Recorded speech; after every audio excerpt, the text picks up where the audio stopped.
गुच्छे गुच्छों में इतने फूल कलियां सैकड़ों गुलाब में आ रही हैं। इस तपती हुई गर्मी में इन ऑर्गेनिक फर्टिलाइजरों को तुरंत अपने पौधों में डालो। इस तपती हुई गर्मी में पौधों को हम अगर लिक्विड फर्टिलाइजर देते हैं तो हमारे पौधे, जिन पौधों में फूल और कलियां नहीं बननी है ना, उनमें भी खूब सारी फ्लावरिंग होने लगेगी। तो ये गंधराज का फूल है और एक कल खिला था ये फ्लावर। इतनी गर्मी हो रही कि आज ये जाने लगा है और कलियां देखिए, बहुत सारी कलियां बनी हैं।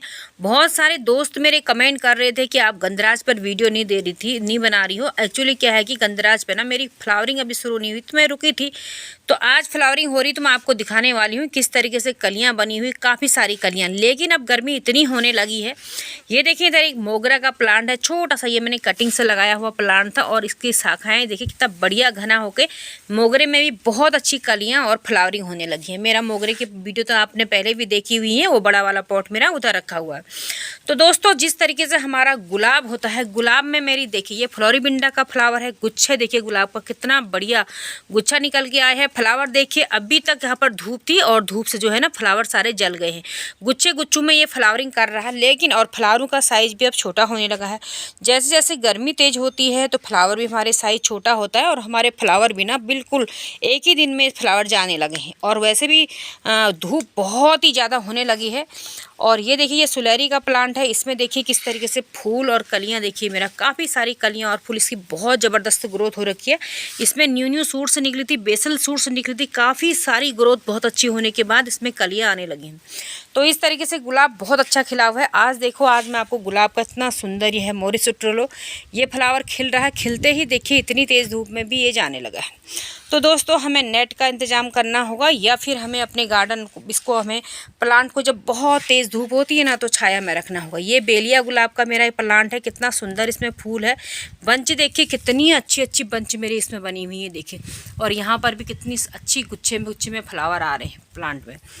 तो ये है कि अगर हम लिक्विड फर्टिलाइजर अपने प्लांट को देते रहते हैं ना, जो मैं देते रहती हूँ, तो उससे हमारे फूल तो बनते रहते हैं, प्लांट भी ग्रोथ अच्छे करते हैं। लेकिन जो मौसम, जो गर्मी हो रही है ना, उससे प्लांट ना ग्रोथ करता है, ना ही फूल बड़े होते हैं, ना फूल अच्छे ग्रोथ कर रहे हैं।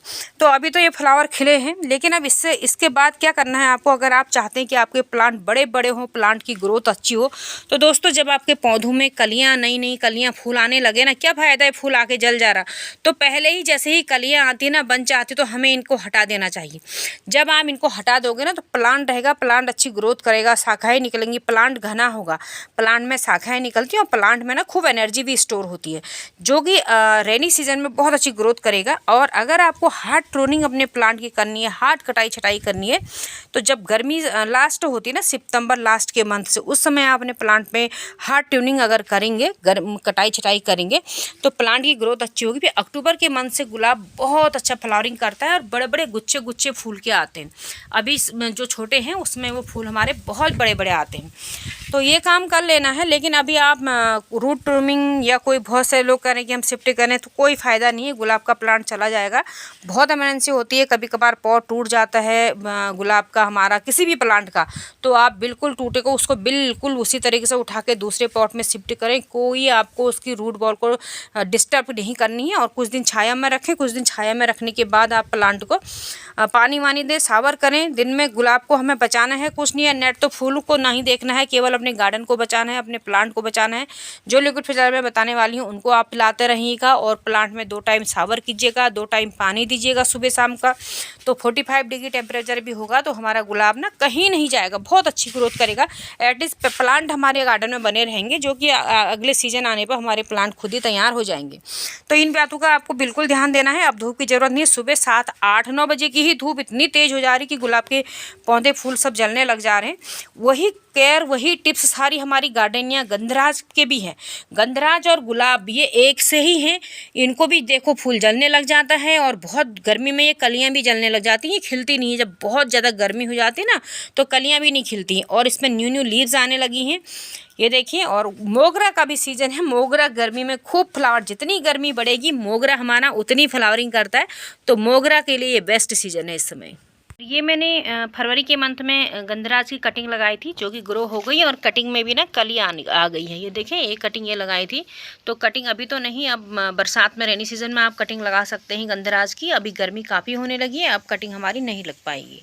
ये कुछ फर्टिलाइज़र होते हैं जो हमारे किचन के कचरे से रोज़ निकलते हैं, अक्सर निकलते हैं। जैसे जो लोग अंडे का इस्तेमाल करते हैं तो एक्सेल होते हैं, इनको बिल्कुल ना फेंकें। ये कैल्शियम का रिच स्रोत है, पोटेशियम फास्फोरस भी इसमें होता है। कैल्शियम हमारे प्लांट के लिए बहुत अच्छा होता है, जो कि हमारे गुलाब, गुड़हल, गंधराज, मोगरा के लिए बहुत ज़रूरी है, तो इसको आप इस्तेमाल कर सकते हैं।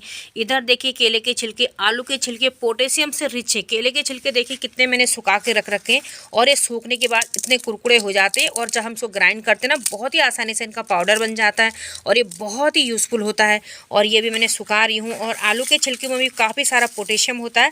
आलू के छिलके हर किसी के घर में, आलू तो सभी के घर में बनता है, तो इनको ना फेंकें। ये छोटी छोटी चीज़ें जो होती है ना, जो हमारी गार्डनिंग का खर्चा भी कम करती है ना, इससे हमारी गार्डनिंग का खर्चा भी कम होता है और फ्री में हमारे गार्डन में फ्लावर भी खिलते हैं।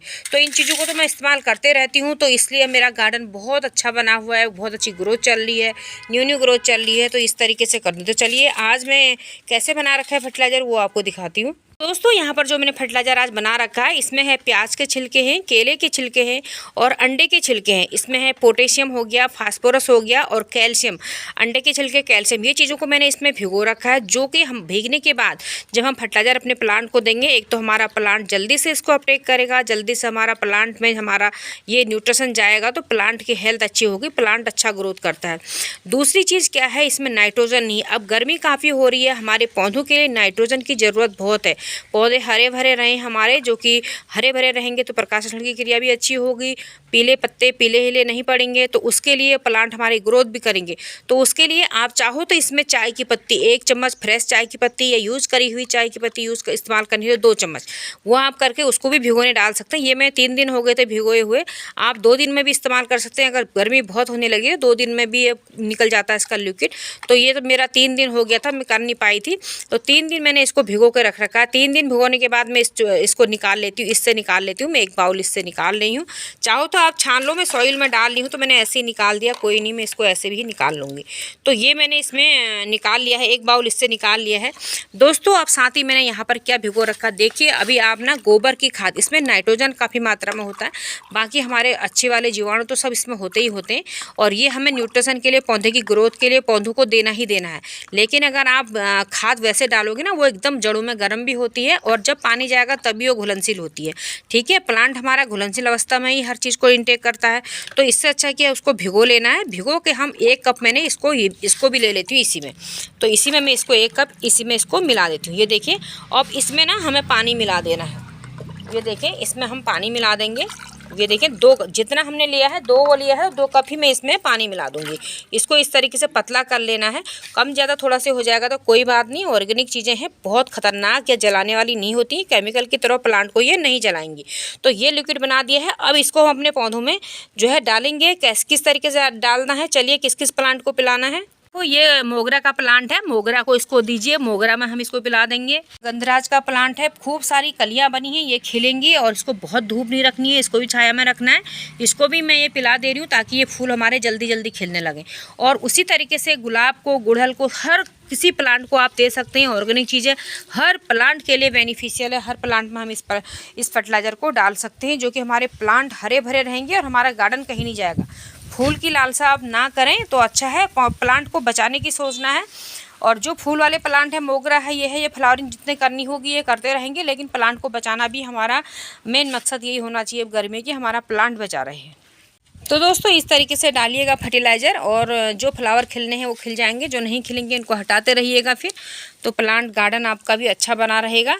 तो वीडियो अच्छी लगी तो लाइक ज़रूर करना, चैनल पर नहीं हो तो सब्सक्राइब करना। मिलती हूँ एक नई वीडियो के साथ। आज ना थोड़ा सी मेरा स्वास्थ्य सही नहीं हो रखा है, इसलिए गर्मी भी काफ़ी होने लगी है, जिसकी माइग्रेन पेन बढ़ गया है, तो मैं ऐसी ही वीडियो बनाने लगी थी। तो bye bye, happy gardening, take care.